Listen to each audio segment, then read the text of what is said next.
নমস্কার বন্ধুরা, আমার এই ছোট্ট চ্যানেলে আপনাদের সবাইকে স্বাগতম। আমার আজকের রেসিপি রুই পোস্ত। আর এই রুই পোস্ত বানাতে কিন্তু বন্ধুরা উপকরণও লাগে কম, আবার সময়ও লাগে কম, খেতেও কিন্তু দুর্দান্ত লাগে। তো রুই পোস্ত বানানোর জন্য এখানে নিয়ে নিচ্ছি আমি 4 পিস রুই মাছ, দিয়ে দিচ্ছি স্বাদ অনুযায়ী নুন আর সামান্য পরিমাণে একটু হলুদের গুঁড়ো। এবারে নুন আর হলুদের সঙ্গে এই মাছগুলো খুব ভালো করে মাখিয়ে নিতে হবে। আর আমার এই ছোট্ট চ্যানেলটি যারা সাবস্ক্রাইব করেছেন তাদেরকে অনেক ধন্যবাদ, আর যারা সাবস্ক্রাইব করেননি তাদেরকে সাবস্ক্রাইব করে নেওয়ার অনুরোধ রইল।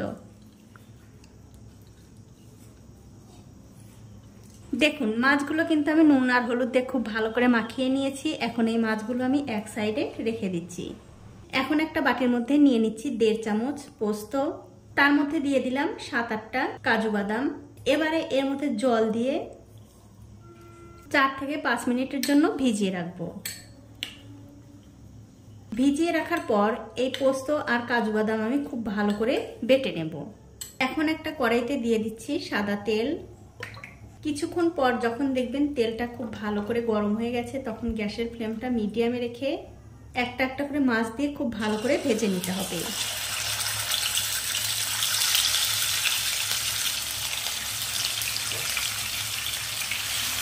কিছুক্ষণ পর যখন দেখবেন মাছগুলোর একদিকটা হয়ে গেছে, তখন অন্য দিকটা উল্টে দিতে হবে আর উল্টে পাল্টে একটু ভালো করে ভেজে নিতে হবে।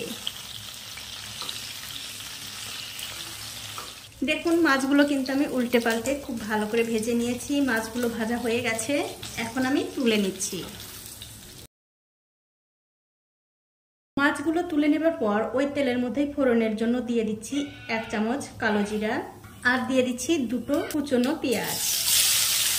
সাথে দিয়ে দিচ্ছি একটু নুন। নুনটা দিলে কি হবে, এই পেঁয়াজটা খুব তাড়াতাড়ি নরম হয়ে যাবে। এবারে গ্যাসের ফ্লেমটা মিডিয়ামে রেখে এই পেঁয়াজগুলো তেলের সঙ্গে খুব ভালো করে ভেজে নিতে হবে। পেঁয়াজগুলো ভাজতে ভাজতে যখন দেখবেন লাল লাল হয়ে গেছে, তখন এর মধ্যে দিয়ে দিতে হবে 1 চামচ আদা আর রসুন বাটা। এবারে আদা রসুনটা এই পেঁয়াজের সঙ্গে ভালো করে মিশিয়ে দিয়ে একটুখানি ভেজে নিতে হবে। যতক্ষণ না এই আদা রসুনের কাঁচা গন্ধটা চলে যাচ্ছে ততক্ষণ কিন্তু ভেজে নিতে হবে। দেখুন, আদা রসুন কিন্তু পেঁয়াজের সঙ্গে আমি খুব ভালো করে ভেজে নিয়েছি। এখন এর মধ্যে দিয়ে দিচ্ছি একটা টমেটো বাটা, স্বাদ অনুযায়ী নুন, 1/2 চামচ হলুদের গুঁড়ো, 3 চামচ লঙ্কার গুঁড়ো। বন্ধুরা, এই রেসিপিটা কিন্তু একটু ঝাল ঝাল হলেই খেতে বেশি ভালো লাগে। তবে যারা বেশি ঝাল খেতে পারেন না তারা অবশ্যই তাদের স্বাদ অনুযায়ী ঝালটা দিয়ে নেবেন। এবারে সব কিছু দিয়ে আবারও খুব ভালো করে কষিয়ে নিতে হবে। দেখুন, টমেটো বাটা দেওয়ার পর এই মশলাটা কিন্তু আমি খুব ভালো করে 4 থেকে 5 মিনিট কষিয়ে নিয়েছি। যখন দেখবেন মশলাটা কষাতে কষাতে মশলা থেকে এরকম তেল ছাড়তে শুরু করেছে, তখন বুঝতে হবে মশলাটা কষানো হয়ে গেছে। এখন আমি এর মধ্যে দিয়ে দিচ্ছি আগে থেকে ভিজিয়ে রাখা সেই কাজু বাদাম আর পোস্ত বাটা। এবারে সব কিছু মিশিয়ে আবারও খুব ভালো করে 2 থেকে 3 মিনিট কষিয়ে নিতে হবে। আর আমার এই রেসিপিটা যে সকল বন্ধুরা ফেসবুক থেকে দেখছেন তাদের কাছে আমার একটাই অনুরোধ থাকলো, অবশ্যই আমার এই পেজটিকে ফলো করে দেবেন। তাহলে আমি যখনই নতুন কোনো ভিডিও নিয়ে আসবো সবার আগে কিন্তু আপনিই দেখতে পাবেন। দেখুন, মশলাটা কিন্তু আমি আবারও খুব ভালোভাবে কষিয়ে নিয়েছি। দেখতেই পাচ্ছেন মশলা থেকে কিন্তু তেল ছাড়তে শুরু করেছে। এবারে গ্যাসের ফ্লেমটা বাড়িয়ে দিয়ে এর মধ্যে ঝোলের জন্য দিয়ে দিচ্ছি জল। আমি একটু মশলার বাটিটা ধুয়ে জল দিয়ে দিলাম।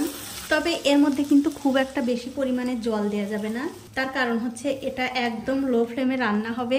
তার জন্যই কিন্তু অল্প একটু জল দিয়ে জলটা খুব ভালো করে এই মশলার সঙ্গে মিশিয়ে দিয়ে এর মধ্যে দিতে হবে সামান্য একটু চিনি। যেহেতু আমি টমেটো দিয়েছি তার জন্য কিন্তু অল্প একটু চিনি দিয়ে দিতে হবে। চিনিটা এই ঝোলের সঙ্গে ভালো করে মিশিয়ে দিয়ে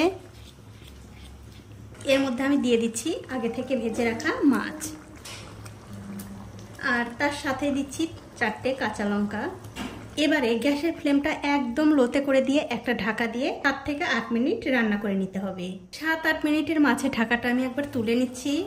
তুলে নিয়ে এই মাছগুলো আমি একটু উল্টে দিচ্ছি, তাহলে 2 দিকটাই খুব ভালোভাবে সেদ্ধ হবে। আর বন্ধুরা, এই রুই পোস্তর মধ্যে কিন্তু খুব একটা মশলা দেওয়ার দরকার নেই, তার কারণ বেশি মশলা দিলে কিন্তু পোস্তর যে একটা গন্ধ আছে সেই গন্ধটা কিন্তু পাওয়া যাবে না।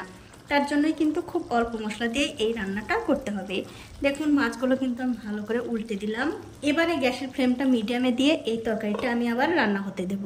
দেখুন ঠিক 7-8 মিনিট পর আমি ঢাকাটা তুলে নিলাম, আর দেখতেই পাচ্ছেন তরকারিটা দেখতে কত সুন্দর লাগছে। আর শুধু দেখতে সুন্দর না বন্ধুরা, খেতেও কিন্তু ভীষণ ভালো হয়। এবারে আমি গ্যাসের ফ্লেমটা অফ করে দিয়ে এর উপরে দিয়ে দিচ্ছি সামান্য একটু ধনেপাতা কুচি। ধনেপাতাটা দিয়ে দেওয়ার পর ভালো করে একটু মিশিয়ে দিয়ে আপনাদের পরিবেশন করেও দেখাচ্ছি কেমন হয়েছে। তো বন্ধুরা, এরকম করে রুই পোস্ত রান্না করে কিন্তু গরম ভাতের সঙ্গে অবশ্যই খেতে পারেন। খেতে কিন্তু দুর্দান্ত হয়। একদিন হলেও বানিয়ে খেয়ে আমাকে কমেন্ট করে জানাতে ভুলবেন না আপনাদের কেমন লাগলো। তো বন্ধুরা, আজ এই পর্যন্তই। দেখা হবে অন্য কোনো নতুন ভিডিও নিয়ে।